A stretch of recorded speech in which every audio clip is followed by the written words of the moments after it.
좋으신 하나님, 이 시간 하나님의 말씀 앞에 섭니다. 친히 말씀하여 주시옵고 전하는 자와 듣는 자가 하나님 앞에 이 말씀을 듣고 순종으로 나아가는 귀한 시간 되게 하여 주시옵소서. 감사드리며 예수 그리스도의 이름으로 기도드립니다. 아멘. 네, 오늘은 어린이 주일이죠. 각 교육부서마다 부서의 아이들을 축복하며 선물 꾸러미들을 준비하였습니다. 교회뿐만 아니라 각 가정에서도 어린이날이 되면 마트를 찾아 아이들이 좋아하는 선물을 무엇일까 고민하며 재정적 부담이 있더라도 이왕이면 내 자녀들에게 가장 좋은 선물, 아이들이 받고 싶어하는 선물을 준비하길 원합니다. 이렇듯 세상의 모든 부모는 같은 마음으로 자녀들에게 무엇이든 가장 좋은 것을 주려고 마음을 쏟곤 합니다. 그렇다면 우리는 믿는 자로서 자녀들에게 어떤 선물을 준비할 수 있을까요? 오늘 말씀을 통해 우리 자녀들에게 가장 좋은 선물은 무엇일까 듣는 시간 되기를 원합니다. 사사기 3장 7절인데요. 이스라엘 자손이 여호와의 목전에 악을 행하며 자기들의 하나님 여호와를 잊어버리고 바알들과 아세라들을 섬긴지라. 하나님이 이스라엘 백성을 출애굽시켜 가나안 땅에 살게 하신 가장 우선되는 목적은 하나님께 예배드리는 민족 되게 하기 위함이었습니다. 그런데 그 떠나온 목적과는 너무 멀리 가버린 이스라엘 백성이 되었습니다. 이스라엘은 여호와의 목전에 악을 행했고 자기들의 하나님을 잊어버렸고 바알과 아세라들을 섬겼다. 이것이 지금 그들의 현실이 되었다라는 것입니다. 여러분, 성경이 말하는 죄, 악은 단순히 겉으로 드러나는 행위가 아닙니다. 하나님을 잊어버린 상태, 하나님을 인정하지 않는 우리의 삶, 그것을 죄라고 말합니다. 이스라엘이 그 죄의 상태로 들어가 버렸다라는 뜻인데요. 자신들이 누구인지, 자신들의 정체성, 즉 자신들은 하나님께 예배하는 자라는 사실을 잊어버렸습니다. 그래서 그들의 다음 발걸음은 자연스럽게 우상 숭배로 이어져 갔습니다. 3장 8절인데요. 여호와께서 이스라엘에게 진노하사 그들을 메소포타미아 왕 구산 리사다임의 손에 파셨으므로 이스라엘 자손이 구산 리사다임을 8년 동안 섬겼더니, 하나님은 그 악을 그냥 보고 있지 않았습니다. 여호와께서 이스라엘에게 진노하사, 하나님이 이스라엘 자기 백성에게 진노하셨습니다. 그래서 하나님이 무엇을 하셨는가?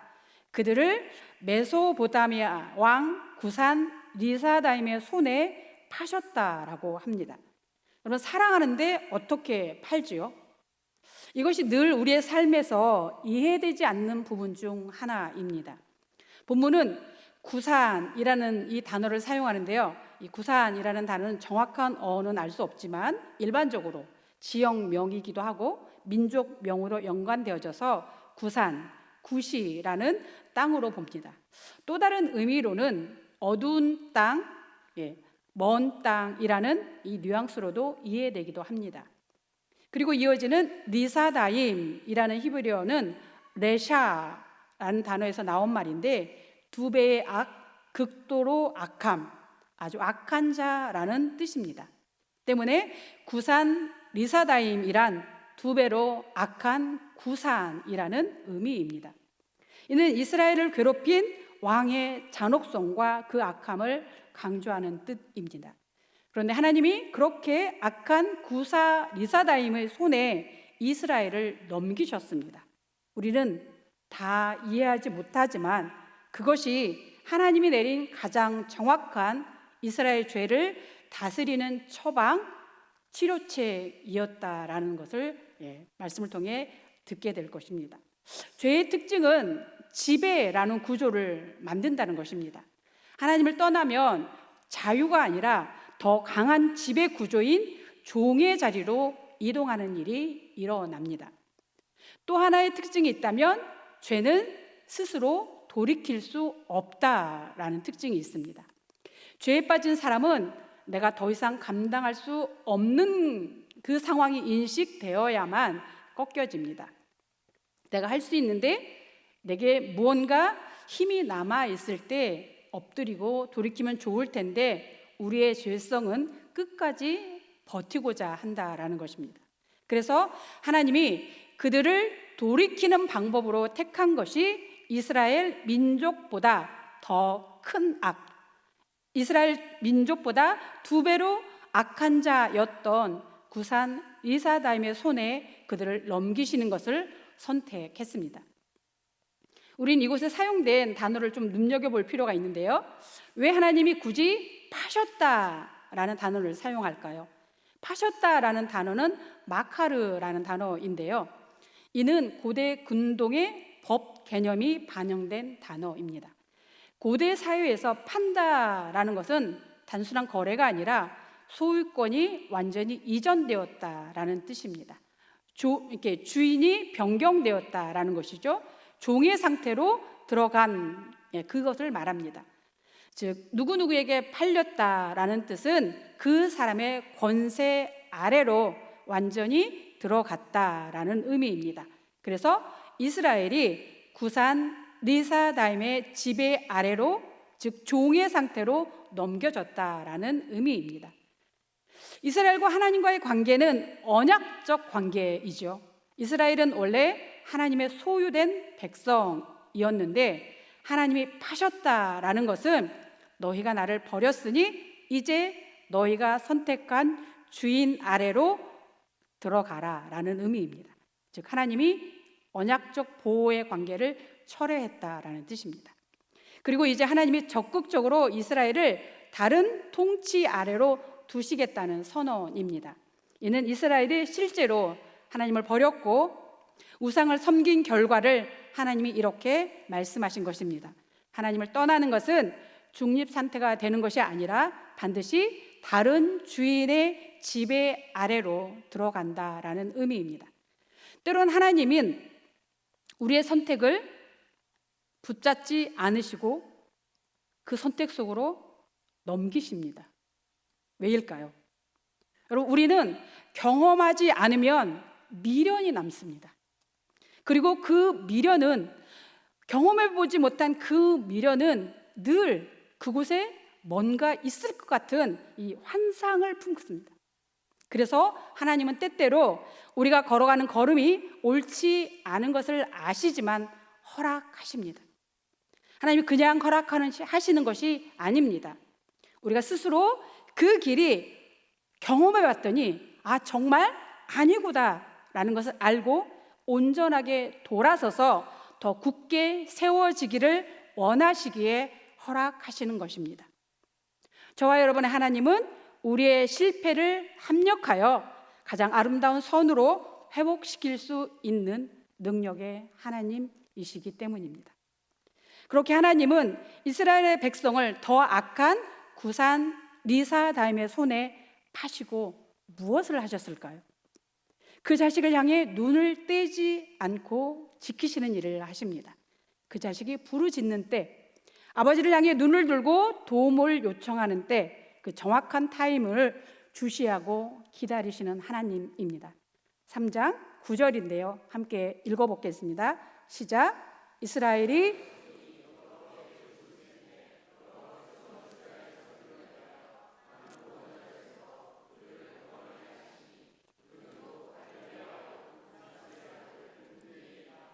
아멘. 이스라엘 자손이 부르짖음에 드디어 이스라엘 자손이 기도했다는 것입니다. 기도하다라는 히브리어 단어가 여러 개가 있는데 가장 일반적으로 사용되는 단어는 팔랄이라는 단어입니다. 하지만 여기에서 사용된 단어는 팔랄이 아닌 자크입니다. 이는 절박함에서 터지는 외침이라는 뜻인데요. 고통 속에서 터져나온 외침, 살려달라고 긴급한 구조 요청을 하는 그런 때입니다. 억눌린 자의 절박한 호소로서 비명에 가까운 부르짖음이라는 단어를 자크로 사용합니다. 이 단어는 성경에서 주로 이러한 상황에서 쓰입니다.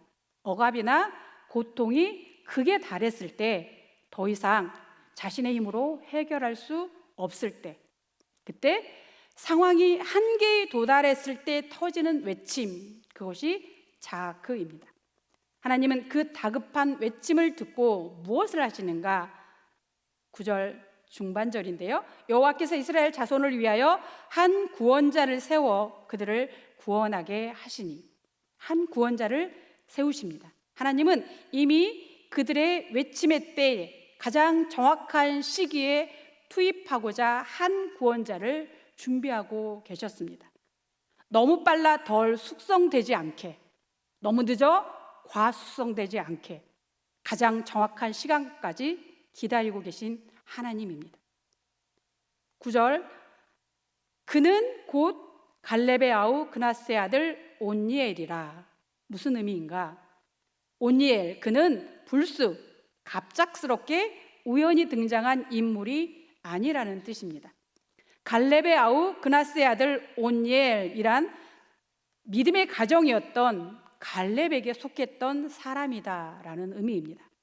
우리는 갈렙을 너무나도 잘 알고 있죠.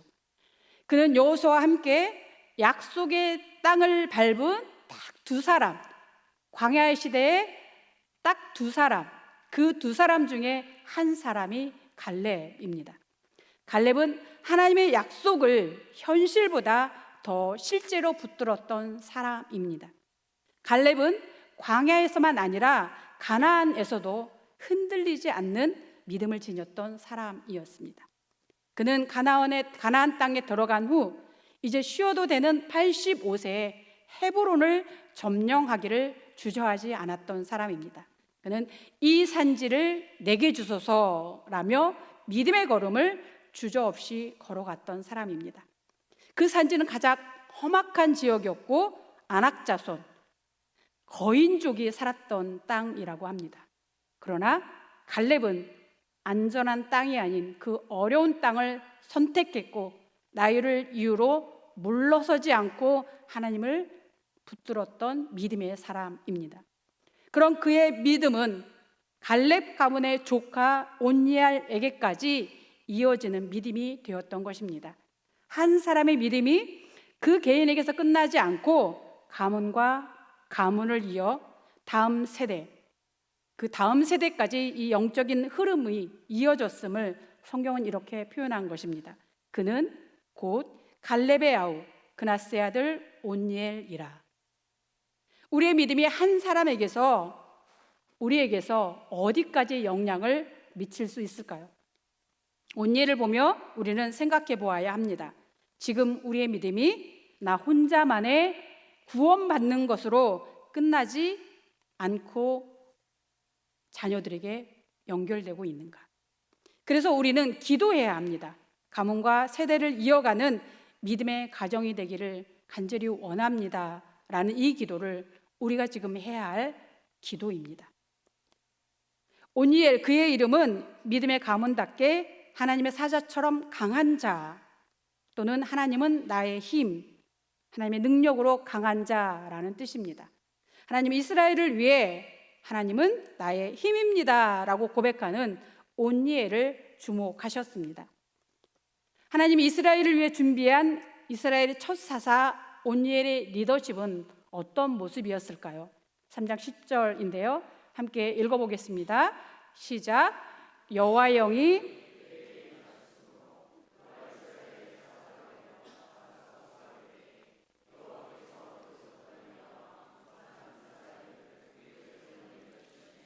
온니엘의 손이 구산 리사다임을 이기니라. 아멘. 온니엘의 리더십의 첫째는 성령에 의해 시작된 리더십이다라는 것입니다. 여호와의 영이 그에게 임하셨으므로 첫 사사로 부르시고 하나님은 그에게 가장 먼저 여호와의 영을 부어 주셨습니다. 즉 사사라면 자신의 힘이나 자신의 전술이 아닌 성령을 붙드는 것, 그것이 요건이라고 말하는 것입니다. 하나님 나라는 성령 하나님에 의해 움직여가는 나라입니다. 부활 후 승천하신 예수님이 제자들을 향하여 무엇을 당부하셨는가? 사도행전 1장 8절은 이렇게 전하는데요. 오직 성령이 너희에게 임하시면 너희가 권능을 받고 예루살렘과 온 유대와 사마리아와 땅 끝까지 이르러 내 증인이 되리라 하시니라. 아멘. 예수님은 제자들을 향하여 예수님의 증인이 되라고 말씀하십니다. 그리고 그 사역을 위해 먼저 무엇을 말씀하시는가? 오직 성령의 능력을 받으라라고 말씀하셨습니다. 왜 이런 당부를 하실까요? 성령이 임하심이 아니어도 우리가 가진 능력으로도 충분히 일할 수 있기 때문입니다. 이는 일을 하는 것이 중요한 것이 아니라 그 일의 동력이 어디인지 분별하는 것이 더 중요하다는 의미입니다. 이 일의 동기가, 이 일의 동력이 하나님의 영에 의해서 진행한다면, 그 일을 한다면 내가 하지, 내가 했다라고 하지 않기 때문입니다. 하나님이 일하셨음을 고백할 수 있기 때문에 하나님의 영이 임해야 주의 일을 할 수 있다라는 것입니다. 사사는 세습이 아니라 하나님의 영에 의해 특정한 시기에 세워진 지도자였습니다. 그래서 사사기에는 여호와의 영이 임하니라는 표현이 반복적으로 기록되어져 있습니다. 이는 하나님의 나라의 리더는 제도적 직책이 아니라 하나님의 영에 민감하여야 하나님이 주인 되는 통로로 사용된다라는 의미일 것입니다. 온니엘의 리더십의 두 번째 특징은 즉각적인 순종입니다. 온니엘은 하나님의 부르심 앞에 계산하거나 머뭇거리지 않았습니다. 하나님이 길을 열 때 빠르게 반응한 사람입니다. 하나님이 우리를 통해 일하려 하실 때에 우리의 영을 감동시킬 때 민감함과 더불어 즉각적인 순종, 그 즉각적인 순종은 중요한 덕목 가운데 하나입니다.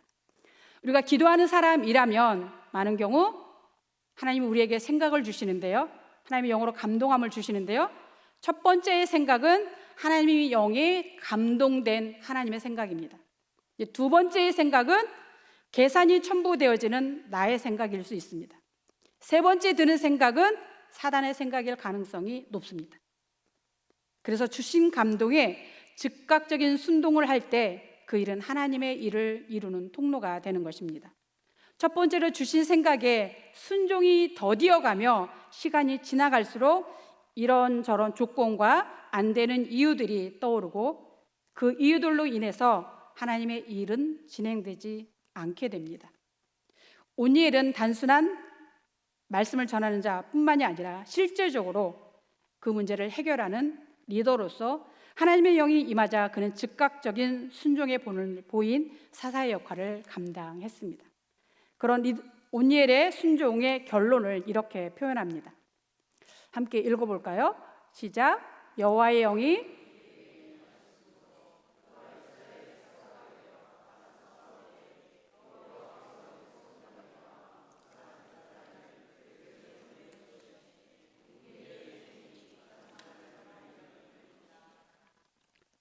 아멘.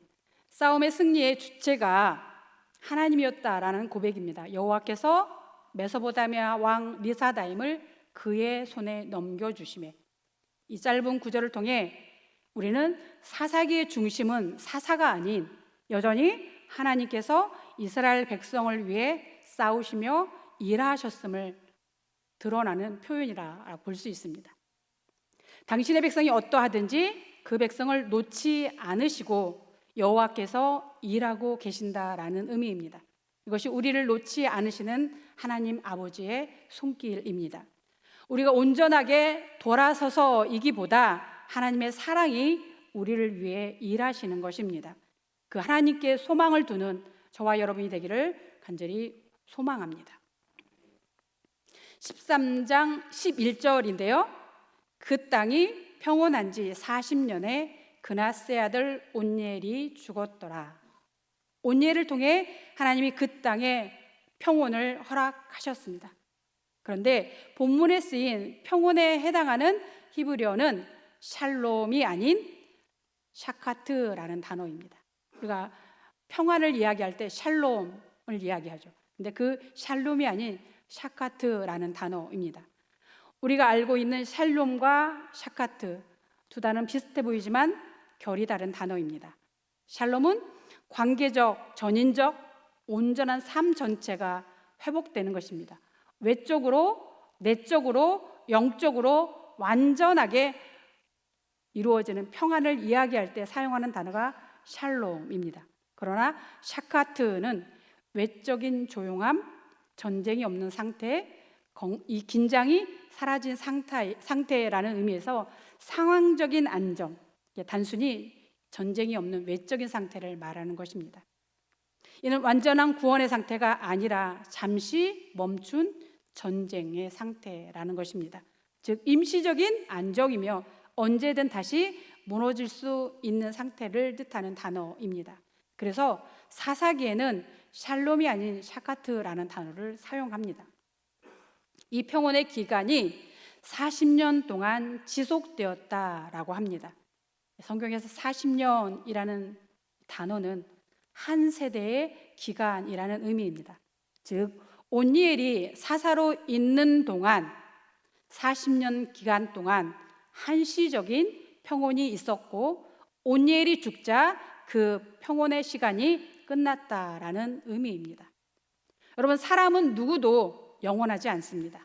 부모인 우리 또한 영원할 수 없습니다. 우리는 우리의 자녀들을 우리가 영원히 지켜줄 수 없습니다.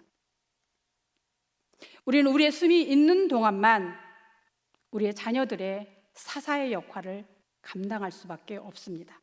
그래서 영원한 사사이며 구원자이신 예수 그리스도에게로 이끄는 작업을 우리의 숨이 있는 동안 이 작업을 해야 합니다. 우리의 자녀들에게 가장 좋은 선물, 그것이 무엇일까요?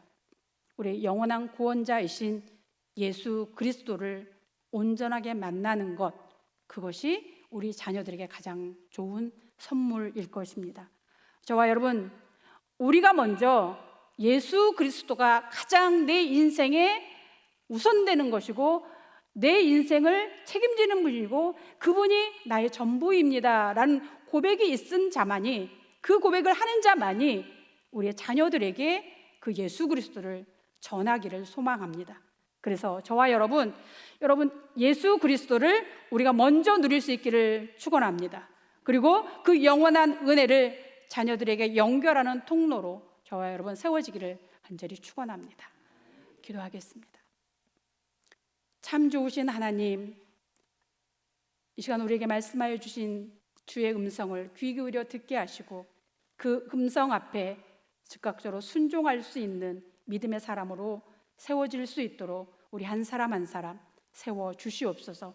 그리하여 우리의 믿음이 하나님 우리 세대에서 끝나지 아니하고 우리의 자녀들의 세대에까지, 그 자녀들의 세대에까지 이 믿음이 연결되어질 수 있도록, 영원한 예수 그리스도를 만나는 그 믿음으로 세워져 갈 수 있도록 주님 우리와 함께 하시고 그 믿음을 소유할 수 있는 자로 세워질 수 있도록 주님 우리를 이끌어 주시옵소서. 감사드리며 예수 그리스도의 이름으로 기도드립니다. 아멘.